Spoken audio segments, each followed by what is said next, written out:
Bonsoir mesdames et messieurs et bienvenue à notre show Cherchez l'artiste. Je suis Leslie Dalancourt et nous avons un show à tout casser ce soir. Nous avons avec nous madame Axelle Liotto. Bienvenue Axelle à notre show Cherchez l'artiste. Merci de m'accueillir. Ça fait vraiment un plaisir de t'avoir. Je voulais t'avoir depuis si longtemps et puis maintenant tu as passé ici à Miami. Alors on a profité pour t'attraper grâce à Yasek. Exactement. Donc dis-moi, qu'est-ce que tu fais ici là? Bon, en premier, tu t'introduis à nos auditeurs. Oui, donc je suis designer de formation, mais je m'intéresse à l'art haïtien depuis ma prime jeunesse, on peut dire.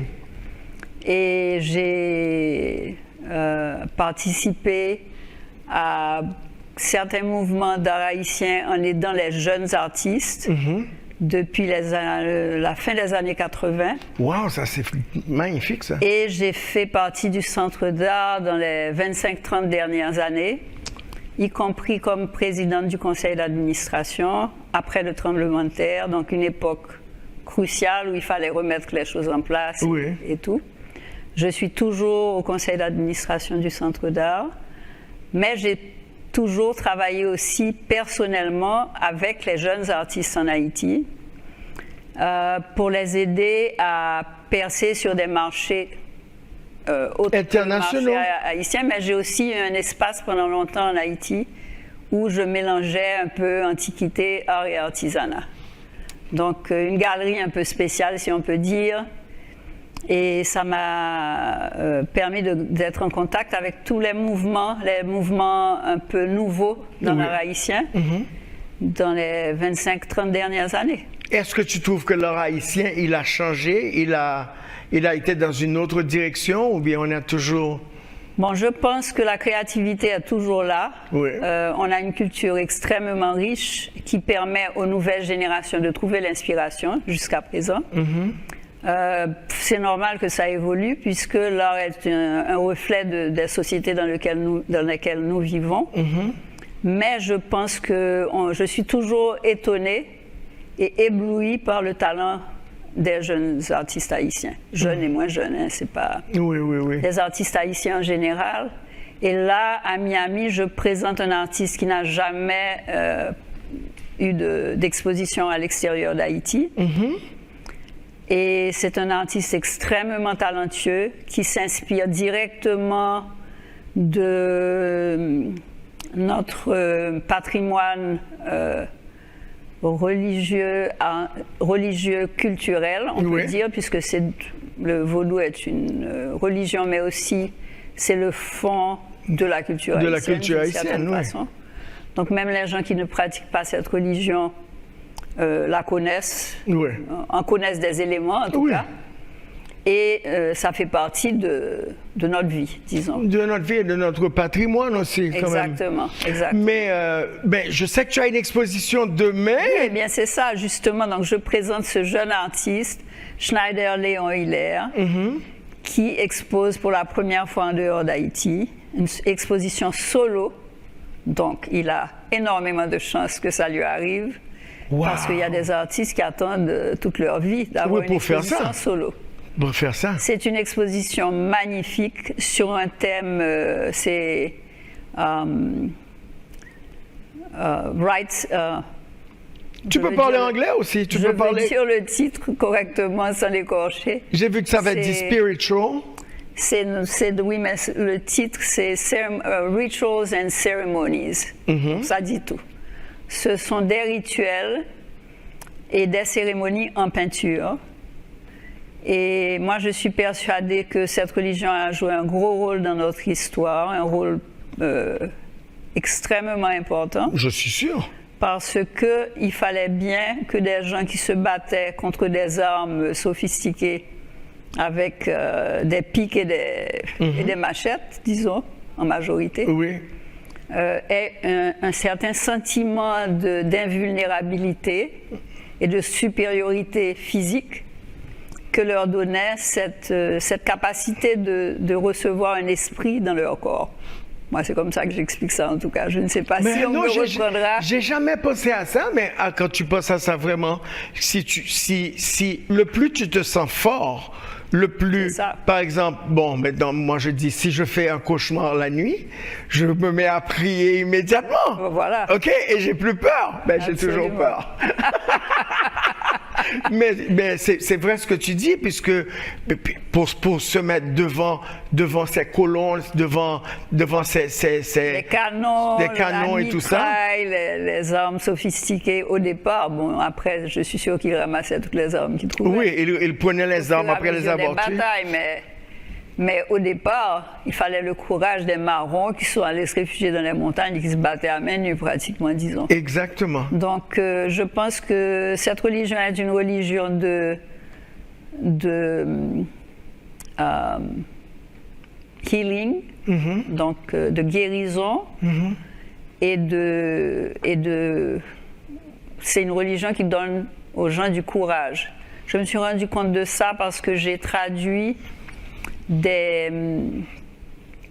pour un film des extraits de récits de Boat People.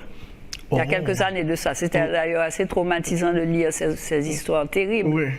Et je me souviens que chaque fois que ces personnes qui étaient des vaudouisants se trouvaient en difficulté, ils chantaient des chansons pour appeler les esprits à leur secours. Oui, c'est vrai. Et ça m'a montré que il y a vraiment une capacité de passer à travers des épreuves terribles. Oui, c'est vrai. Que cette religion particulièrement, toutes les religions en général, toutes les religions. Celle-là a donné à tout un peuple ses moyens, alors qu'il n'avait pas accès à grand-chose d'autre, disons. Donc, qu'est-ce qui t'a intéressé à rentrer un petit peu plus profondément dans la portion spirituelle et rituelle et tout ça de... Bon, moi, c'est pas moi qui ai choisi.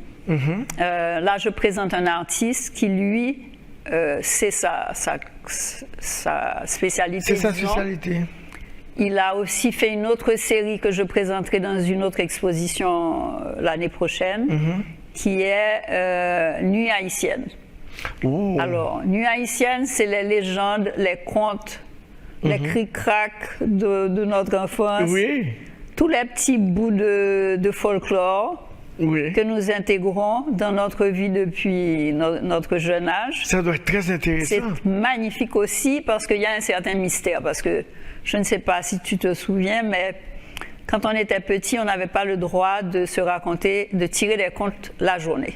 Il fallait attendre la nuit. Oui.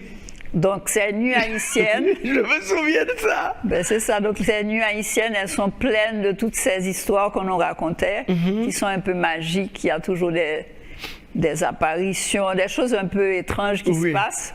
Oui. Et il arrive à capturer ça dans, et mettre ça dans la peinture. Dans ses peintures. Oui, il a cette capacité. Et pour les rituels et cérémonies, c'est pareil.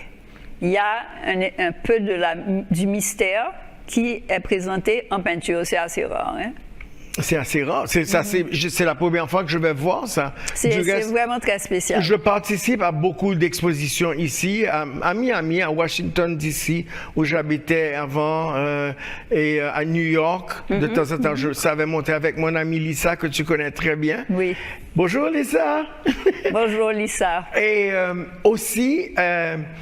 Et on a participé à beaucoup de ces expositions-là qui sont très, très, très intéressantes. Oui, bien sûr. Alors, toi, tu habites New York.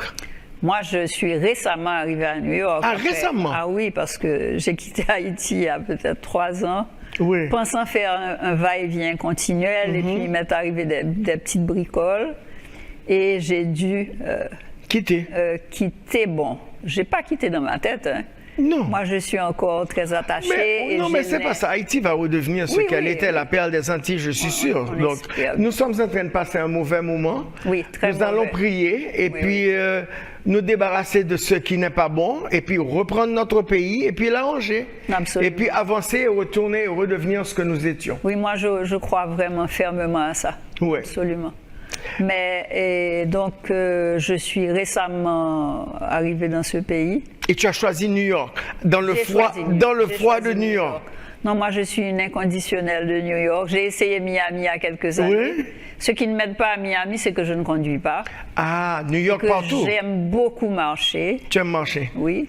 Et que New York est une ville où on marche. Tu n'as pas besoin d'une voiture à New York. Exactement. Si tu as une voiture à Manhattan, c'est un problème? Absolument. C'est vraiment... Bon, tu restes, quand on va à Manhattan visiter des copains, écoute, se garer.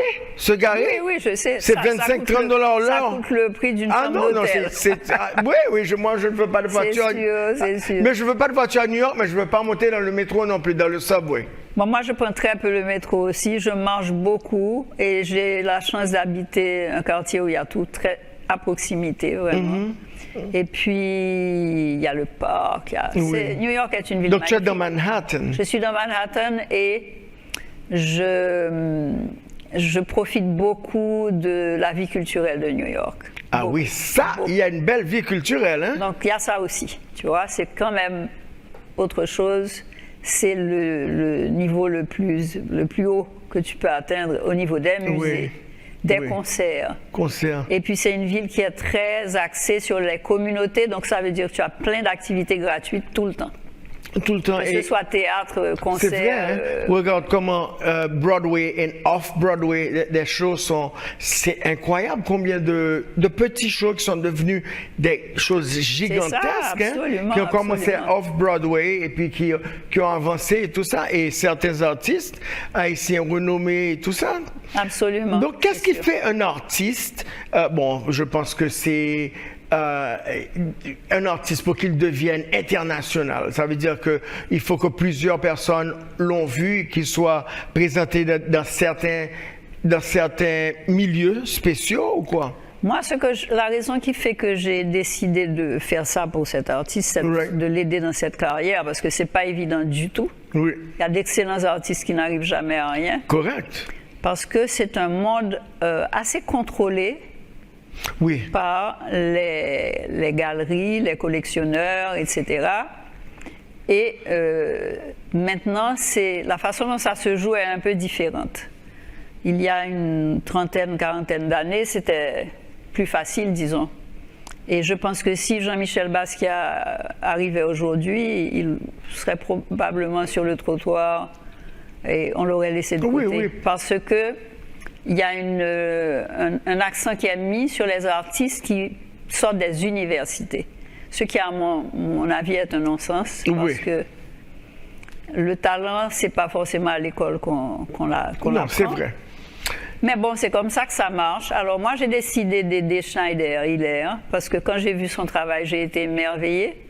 Mais la deuxième chose, c'est qu'il a été tout de suite avec moi tellement généreux que je me suis dit, quelqu'un va prendre avantage de lui si je ne m'occupe pas de lui. Attends une seconde. Oui, nous allons prendre une petite pause. Absolument. Nous vous revenons tout de suite avec Axel Lyoto qui va continuer à nous parler parce que ça va être quelque chose. Hein?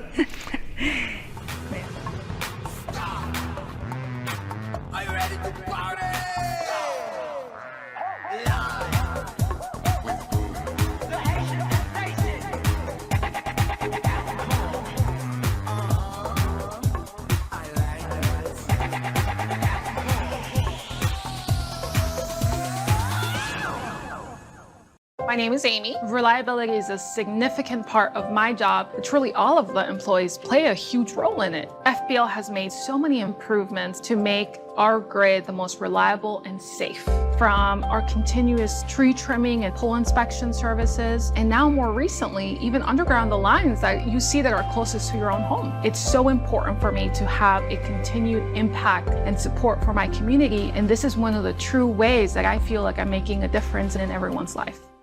I am a solar development project manager. Solar is a stable fuel source, which will lead to stable bills and ultimately will produce savings for our customers. I know that FPL is looking at other ways that down the line will reduce my bill, and the future is bright. Sylvester Comprehensive Cancer Center delivers the most innovative treatments available. From leading-edge research and breakthrough clinical trials to life-changing therapies and superior outcomes. Sylvester Comprehensive Cancer Center is the only NCI-designated and nationally ranked cancer center in South Florida. And with 10 locations in the region, it's easy to find a specialist near you. Learn more at inpursuitofyourcure.com. I'm Sergio. I work for FPL. We've transitioned from foreign oil to natural gas, and we're moving responsibly towards solar, battery, and green hydrogen. I know that FPL is looking at other ways that down the line will reduce my bill, and the future is bright. Alan KV, parlez de ANB. Oui, Baz. Eh ben, boss, man. Yo, but I'm ANB, wesh. Ouais, ANB, c'est la santé.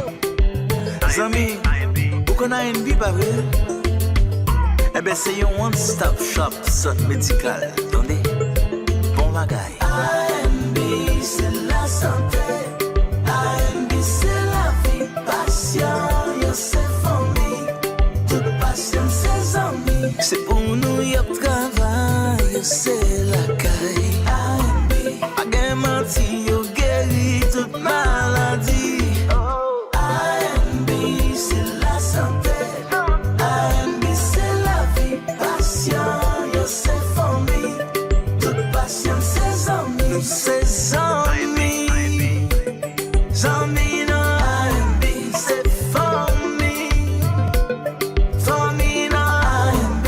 Relais ANB dans 305 835 92 64 305 835 92 64.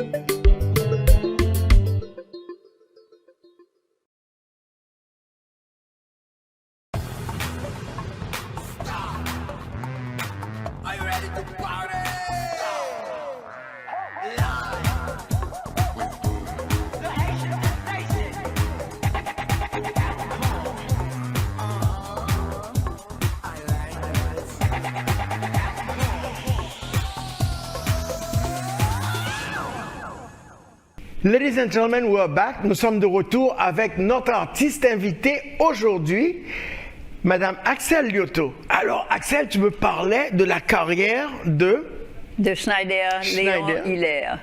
Voilà. Alors, j'ai décidé de l'aider parce que ce jeune homme est quelqu'un de tellement extraordinaire en dehors de son talent. Oui. Que je me suis dit qu'il allait rentrer dans un monde où on allait vraiment prendre avantage de lui. En premier. Et ensuite, je voulais être sûre qu'il puisse naviguer dans ce monde sans se tromper de route pour arriver vraiment loin. Et aussi comprendre ce qui se passe autour de lui. C'est ça. Donc, je lui ai dit au départ, quand on a commencé à travailler ensemble, que j'allais le conseiller à la fois sur les opportunités, l'aider à vendre en dehors d'Haïti, évidemment. Donc, il est basé en Haïti? Il est basé en Haïti. En ce moment, il arrive à produire dans cette situation terrible que les gens qui sont en Haïti vivent. Il arrive à produire des choses extraordinaires. Et pour les exporter, c'est comment? Bon, c'est moi qui m'occupe de ça. Alors, c'est ça, c'est que c'est... pour qu'il puisse vraiment se concentrer sur ce qu'il fait, moi, je m'occupe de l'emballage pour lui, des expéditions, de trouver des opportunités. On en discute, évidemment. Je ne prends pas de décision pour lui. Mais je le conseille. Oui. Et tu verras quand tu viendras demain, l'exposition est absolument magnifique. J'ai vraiment hâte de voir. Et de le rencontrer? Bon, il n'est pas là, malheureusement. Il n'est pas là? Non, il est là en vidéo. Parce qu'on mais a tu une sais quoi, interview. je vais essayer de voir si je pourrais m'arranger pour faire un appel avec toi et puis avec lui. Ça serait magnifique. En Zoom. Ça serait magnifique. Et puis on va voir, je ne sais pas si on va pouvoir passer ça à la télé, mais on pourra s'arranger. Ça sera fantastique de faire ça parce que moi j'essayais de faire une interview de lui, spécifiquement pour l'expo, parce que je savais qu'il aurait du mal à venir. Oui. Mais la chose étant ce qu'elles sont en Haïti, j'ai pas pu.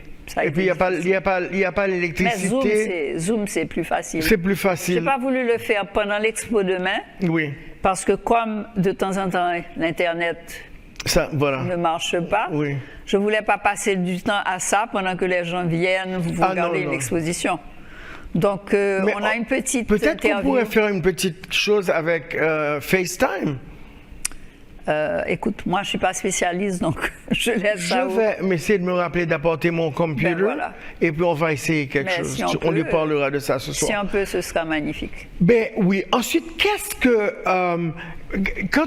quand ces artistes haïtiens-là sont en Haïti et qui vraiment ils n'ont pas de débouchés, c'est très dur pour eux, pour avoir des contacts à l'étranger. C'est bien que tu fasses ça pour lui, que tu lui montres ce qui se passe. Il y a des institutions quand même qui s'occupent de ça. En Haïti? Oui. Qui fonctionnent? Il y a le Centre d'art, il y a d'autres opportunités qui existent.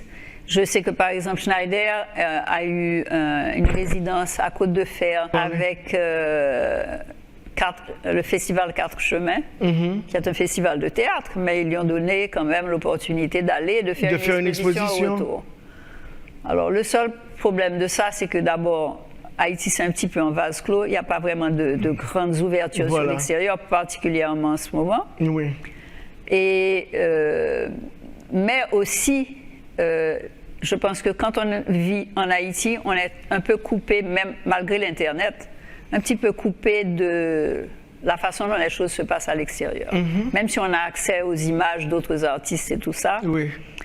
C'est un monde particulier. On n'a pas la réalité. C'est ça, c'est un monde particulier. Il y a énormément de compétitivité dans ce monde-là. Énormément. Il y a énormément de jeunes artistes qui sortent des écoles ici. Et ça fait beaucoup de monde. Donc, c'est important de prendre son temps. Moi, je lui ai dit, il a un talent certain, de ne pas se presser, de ne pas essayer d'arriver trop vite, de bien saisir les opportunités. De bien assimiler ce qui lui arrive. Exactement. Oui, tous les artistes doivent faire ça. Hein. De continuer à se concentrer sur le travail, parce que c'est ça la principale chose. Mais c'est quelqu'un quand même qui a une capacité de travail et de concentration assez admirable, je dois dire. Donc voilà, moi je joue ma partition dans cette... Oui. Alors toi, étant à New York depuis quelques années, tu as toujours contact avec le Centre d'art d'Haïti? Oui, je suis toujours au conseil d'administration. Je n'ai pas beaucoup de contacts parce que j'ai dû quand même recréer ma compagnie, enfin recréer une compagnie pour essayer de fonctionner et gagner ma vie, oui. Donc qu'est-ce que tu fais exactement à New York? Eh bien, j'organise des expositions pour les artistes. Et j'attends de remettre, parce que ma compagnie a deux facettes. Donc, il y a la promotion d'art, mais il y a aussi la production artisanale, dans laquelle je suis, même avant de commencer à promouvoir l'art. J'ai toujours créé, dessiné et créé et donné du travail aux artisans en Haïti. Et vendu aux États-Unis. J'avais un représentant pendant des années qui faisait tous les shows de cadeaux, de marchandises, quoi.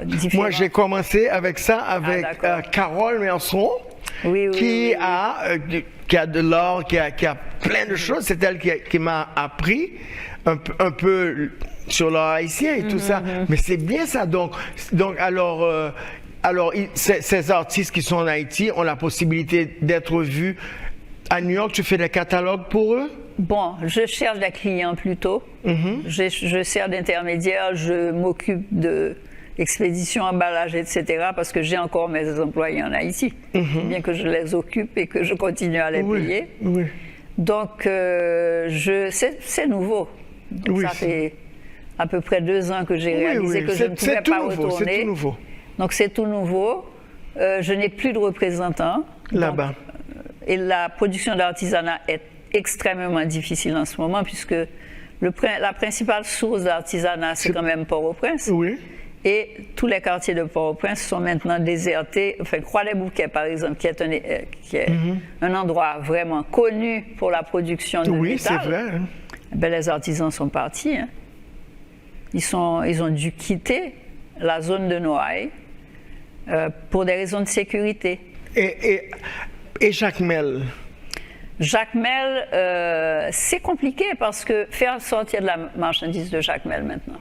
Pour rentrer à Port-au-Prince, c'est dur. C'est ça. Oui, c'est vrai. Et même une fois arrivé à Port-au-Prince, moi je sais que quand je fais mes expéditions, on est obligé de surveiller quel jour on peut passer dans la rue, aller chercher de la marchandise pour l'emballer, quel jour on peut l'amener pour être expédié, c'est compliqué. Et comment vous faites pour savoir quel jour? Bon, c'est-à-dire que les gens qui sont sur place, c'est pas moi qui leur dis. Alors, ils appellent les gangs et puis ils disent aux gangs. Non. Écoutez, on va passer avec le changement. Il y a des réseaux d'informations qui existent. Autrement, les gens ne pourraient absolument même pas aller acheter à manger. Mais moi, je me suis demandé comment qu'ils font. Il y a des réseaux, par exemple, je sais qu'il y a des comment ça s'appelle? Des groupes chat de quartier qui donnent le pouls de la zone. Aujourd'hui, il y a telle chose qui se passe en temps réel. Okay. Ça veut dire qu'à la minute, on sait s'il y a un barrage en tel endroit, s'il faut faire attention, si on a kidnappé quelqu'un dans la zone. Cette information-là circule assez vite avec des réseaux téléphoniques. Et c'est comme ça que les gens arrivent à savoir. Bon, ça ne veut pas dire que le risque zéro existe. Oui, non, c'est sûr. Mais c'est sûr. Au moins, il y a une certaine entraide qui s'établit. Il y a des réseaux de quartier et des réseaux plus grands. Enfin, un des réseaux que je connais, c'est un réseau qui prend tout ce qu'on appelle bas peu de choses en montant vers Paco, en passant par Turgeau, bas Canapé Vert, etc. C'est quand même assez grand. Oui. Oui. Est-ce que la rue d'Alencourt, elle est toujours là, au Canapé Vert? Ah, tu connais pas? Ça me dit quelque chose. Ça reliait Bourdon au Canapé Vert? Ben, elle est là. Je suis sûr, peut-être qu'ils avaient cassé le pont, brûlé le pont, on ne sait jamais. Il y a un pont sur la rue d'Alencourt? Oui, je crois que je sais où c'est, mais je ne savais pas que ça s'appelait la rue d'Alencourt. Oui, c'est la rue d'Alencourt. C'est celle qui va près des Sœurs. Voilà, qui descend à côté des Sœurs de la Charité. Et qui arrive à côté du poste de police. Du poste de police, voilà. Ça existe encore. Ah bon? Absolument. Maintenant, qu'est-ce que tu donnerais comme conseil à des jeunes artistes haïtiens, qu'ils soient peintres, qu'ils veulent faire de l'artisanat ou quoi que ce soit, qui pensent qu'ils n'ont pas une débouchée, soit en Haïti ou à travers le monde? Qu'est-ce que tu leur donnerais comme espoir? Qu'est-ce que tu leur dirais de faire? Et qu'est-ce qu'ils devraient apprendre? Où ils devraient commencer? Bon, moi je pense d'abord qu'il faut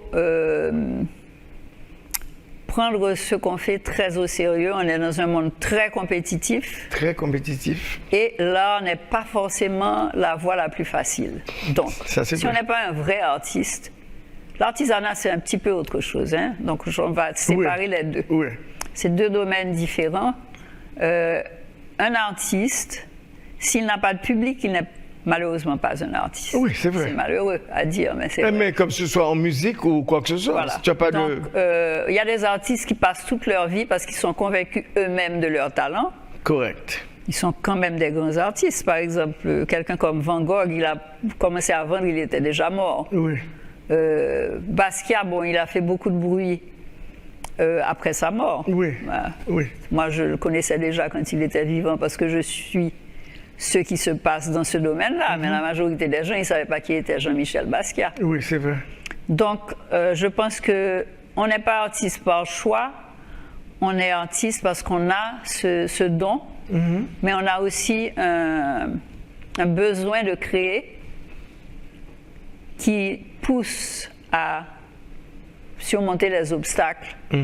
Donc, moi, je n'encourage pas forcément le commun des mortels à commencer une carrière artistique. C'est très difficile. Oui.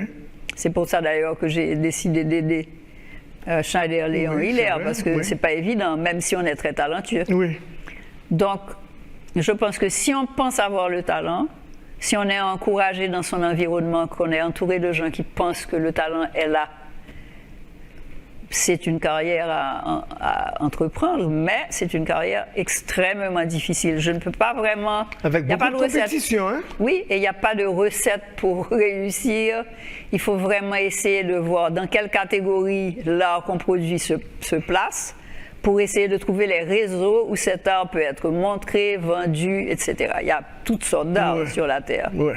Donc, je comprends. C'est assez dur. Il faut essayer de définir à partir de recherches dans quelle catégorie on se place. Par exemple, moi je me suis beaucoup intéressée, parce que je suis haïtienne et que l'art qui est produit en Haïti m'intéresse, c'est beaucoup l'art des années 40, 40, 50, etc. C'est beaucoup d'autodidactes, par exemple. Et il y a un réseau d'art. Ça s'appelle l'art brut ou ça s'appelle outsider art. Enfin, il y a différentes étiquettes qui se spécialisent dans ce type d'art-là. Donc, il faut savoir où on est. Oui. Ben écoute, c'est dommage, notre show touche à sa fin. Mais tu es fantastique, j'aurais vraiment aimé t'avoir avec nous encore sur notre plateforme la prochaine fois que tu visites Miami. Écoute, et je viens te voir demain. Oui, oui. Ça me fera très plaisir de te montrer. Ça fait vraiment plaisir de te rencontrer. Je te remercie encore, mesdames et messieurs, notre invitée aujourd'hui, Madame Axelle Liotto. Merci beaucoup. C'était un plaisir d'être avec vous. Merci de nous avoir acceptés chez vous, dans votre salon. Et nous vous retrouvons dimanche prochain à la même heure sur la même chaîne Island TV. Je suis Leslie Darancourt. I love you. Au revoir.